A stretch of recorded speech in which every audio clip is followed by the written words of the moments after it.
उसने कहा, मुझे नहीं पता था कि 2 जनवरी की शाम मेरी ज़िंदगी का सबसे भयानक दिन बन जाएगी।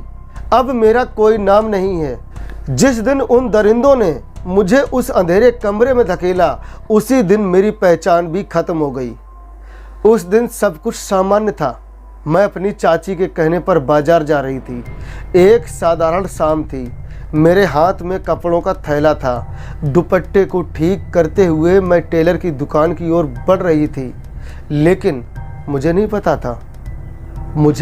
पता था कि कुछ दरिंदे मेरी हर हरकत पर नज़र रख रहे हैं। अचानक मेरे पास एक काली कार आकर रुक खड़ी हुई।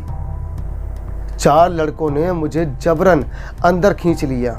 मैंने चिल्लाने की कोशिश की, लेकिन एक ने मेरा मुंह दबा लिया। चुप रहना, वरना यहीं ख़त्म कर देंगे, इस तरह धमकी दी गई।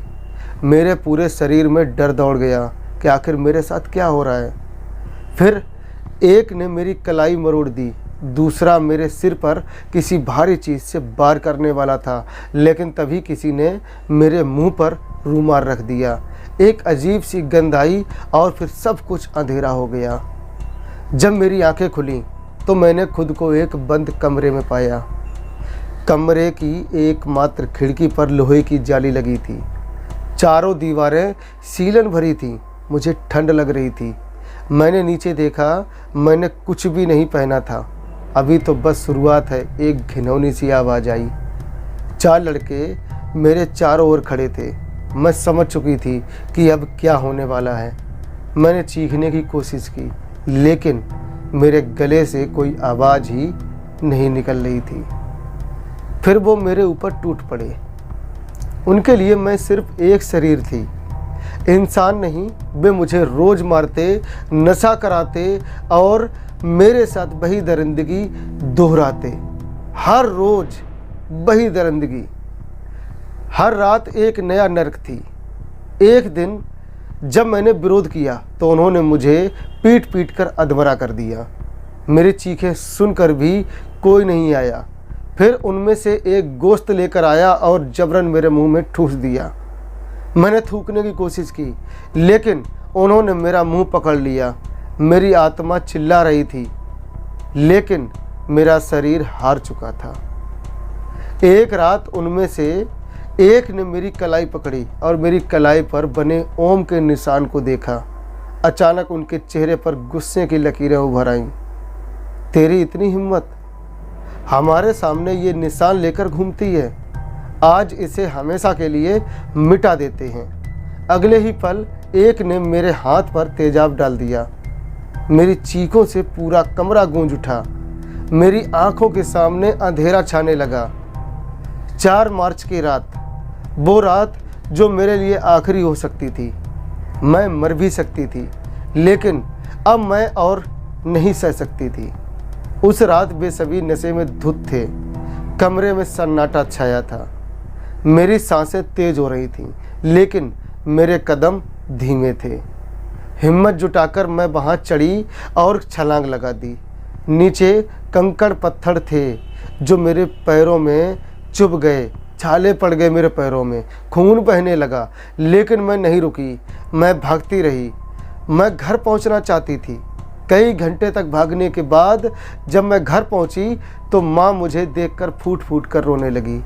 मैं उनके गले लगाना चाहती थी, लेकिन मैं इतनी कमज़ोर थी कि खुद को संभाल नहीं पाई और बेहोश हो गई। इस खबर को ज़्यादा से ज़्यादा शेयर करें ताकि न्याय की आवाज़ उठाई जा सके।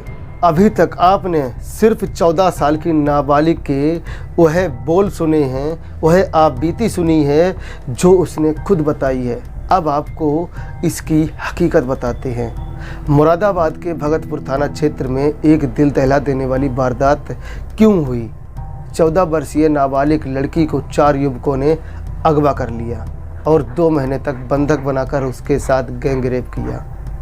आरोपियों ने उसे मानसिक और शारीरिक रूप से प्रताड़ित किया, यहाँ तक कि उसे जबरन गौमांस खिलाने की कोशिश की और उसके हाथ पर गुदे ओम के निशान को तेजाब से जला दिया। यह घटना कितनी भयावह थी, यह आपको सुनने से ही डर लग रहा होगा। मामले में पुलिस ने मुख्य आरोपी सलमान को गिरफ्तार भी कर लिया है, जबकि जुबैर, राशिद और आरिफ अभी भी फरार हैं।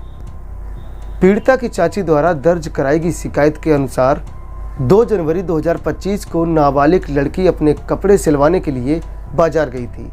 रास्ते में सलमान, जुबैर, राशिद और आरिफ उसे जबरन कार में खींचकर ले गए। लड़की को बेहोश करने के लिए नशीला पदार्थ सुंघाया गया। जब उसे होश आया तो उसने खुद को एक बंद कमरे में नग्न अवस्था में पाया। चारों आरोपियों ने उसके साथ सामूहिक दुष्कर्म किया, बलात्कार किया। परिवार ने 3 जनवरी को भगतपुर थाने में गुमशुदगी की रिपोर्ट भी दर्ज कराई थी, लेकिन पुलिस कोई ठोस कदम नहीं उठा पाई। पीड़िता ने बताया कि उसे भोजपुर क्षेत्र में एक सुनसान जगह पर बंधक बनाकर रखा गया।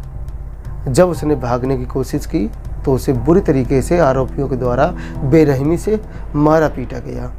आरोपियों ने उसे धमकी दी थी कि अगर अपने घर वालों को या किसी को भी कुछ बताया तो पूरे परिवार को ख़त्म कर देंगे। उसके बाद उसे जबरन गौ मांस खिलाने की कोशिश की गई। हाथ पर बने ओम के निशान को तेजाब से डालकर जला दिया गया। मानसिक रूप से तोड़ने के लिए लगातार प्रताड़ित किया गया। लगातार प्रताड़ना झेल रही पीड़िता ने कई बार भागने की कोशिश की, लेकिन असफल रही। फिर एक दिन 4 मार्च की रात थी, जब आरोपी सो रहे थे, तब वह किसी तरह खिड़की से बाहर निकलकर कूद गई और भागते हुए अपने घर जाकर लगी। उसके बाद वह बेहोश हो गई। फिर परिजनों ने तुरंत पुलिस को सूचना दी। पुलिस ने तत्परता दिखाते हुए मामले की कार्रवाई करते हुए मुख्य आरोपी सलमान को गिरफ्तार कर लिया। बाकी 3 की तलाश जारी है और उनको तलाशा जा रहा है। बाकी आप इस खबर पर क्या कमेंट करना चाहेंगे वह कर सकते हैं। बाकी इसको ज़्यादा से ज़्यादा शेयर करें ताकि इस लड़की को इंसाफ मिल सके। और हाँ, कमेंट में ज़रूर बताइए कि ऐसे आरोपियों को क्या सज़ा मिलनी चाहिए। बाकी आप क्या करना चाहेंगे कमेंट में कह सकते हैं। चलिए मिलते हैं किसी दूसरी घटना के साथ, तब तक के लिए नमस्कार। जय हिंद, जय भारत।